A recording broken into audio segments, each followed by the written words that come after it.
প্রত্যেকদিন যখন ব্লগগুলো শুরু করি তখন এক এক দিন এক এক জায়গা থেকে ব্লগ শুরু করছি। তো আজকে শুরু করলাম এখান থেকেই। হ্যালো এভরিওয়ান, কেমন আছো তোমরা সবাই? আশা করছি তোমরা সবাই খুব ভালো আছো, আমিও খুব ভালো আছি। তো আমি মিষ্টি সরকার চলে আসলাম নতুন একটা ব্লগ ভিডিও নিয়ে।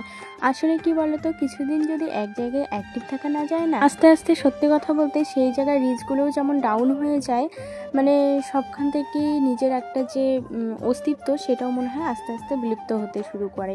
তো যাই হোক, 3-4 দিন আমি কন্টিনিউ ব্লগ দিতে পারিনি। তো আমার ফেসবুক এবং ইউটিউব দুই জায়গারই ভীষণ রিচ ডাউন হয়ে গেছে। তো ভাবলাম যে না, আর কিছুতেই এটাকে হ্যাশকারি করা যাবে না। আসলে এটা নিজের হ্যাশকারির কারণেই এরকম হয়, মানে হ্যাশকারি বলতে ওই যে নিজের কাজের প্রতি সিরিয়াসনেস না থাকা, সেটাই আর কি। তো যাই হোক, অনেকটাই যেহেতু রিচ ডাউন হয়ে গেছে, তো এই কয়েকদিন বলতে কিসের জন্য আমি ব্লগ শ্যুট করতে পারিনি, মানে কয়েকদিন ধরে ভীষণ পরিমাণে বৃষ্টি হয়ে যাচ্ছে, মানে বাইরে তো প্রচুর বৃষ্টি, আর কেন জানি না শরীরটাও খুব একটা ভালো নয়। তো সেই কারণেই আর কি ব্লগ শ্যুট করতে পারছিলাম না।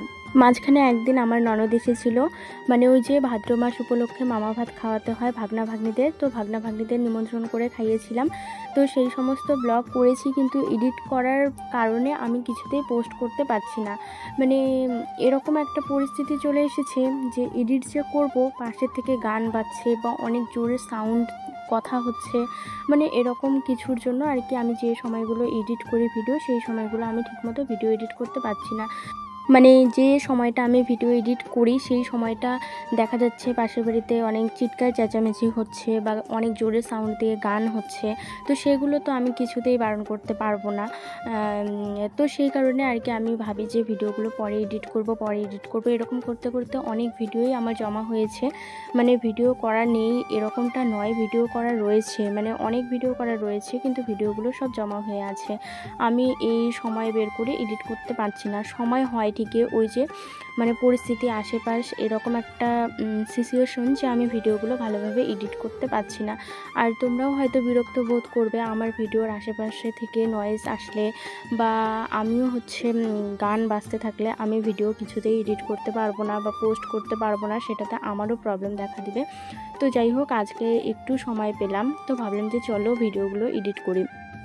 তো দেখো, সকালবেলা ঘুম থেকে উঠে আমার না কাজ বাজ সব কিছু হয়ে গেছে, রান্না বান্না সব কিছু, মানে সকালের রান্না বান্নাটা সেগুলো হয়ে গেছে। এখন আমি এসেছি আমার ঘর গোছানোর জন্য। বর একটু আগে ঘুম থেকে উঠলো, তো ও তো ঘুম থেকে না ওঠা পর্যন্ত আমি ঘরের কাজ বাজ করতে পারি না। তো ও ঘুম থেকে উঠে যখন বাথরুমে যায়, স্নান করে, সেই সময়টাতেই কিন্তু আমি ঘর দোরগুলো পরিষ্কার করে নিই। আর এই যে কিছু জামা কাপড় ছিল, সেই জামা কাপড়গুলো আমি গুছিয়ে নিচ্ছি। বরকে খাবার দিয়ে দিয়েছি, ও খাবার খেয়ে নিয়েছে। আর তোমরা হয়তো এর আগে আমার একটা ব্লগে শুনেছো, আমার শ্বশুরমশাই আলিপুরে গিয়েছিল চোখ অপারেশনের জন্য।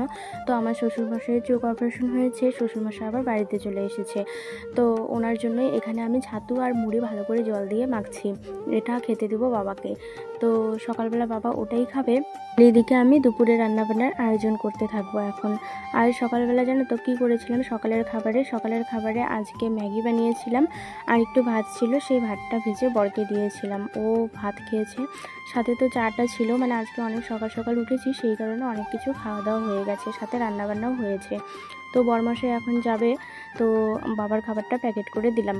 আর হ্যাঁ, সেদিন না ছিল বিশ্বকর্মা পুজো, আমি বলতেই ভুলে গেছি, সেদিন ছিল বিশ্বকর্মা পুজো। আমার বর প্রত্যেক বছরই গাড়িটাকে কোনো একটা মন্দিরে গিয়ে পুজো করিয়ে নিয়ে আসে, যেরকম ধরো মহামায়ার পাট বা বাসান পাটে গিয়ে পুজো দিয়ে নিয়ে আসে, কিন্তু এইবার আর কিছুতেই তার সময় হলো না মন্দিরে যাওয়ার।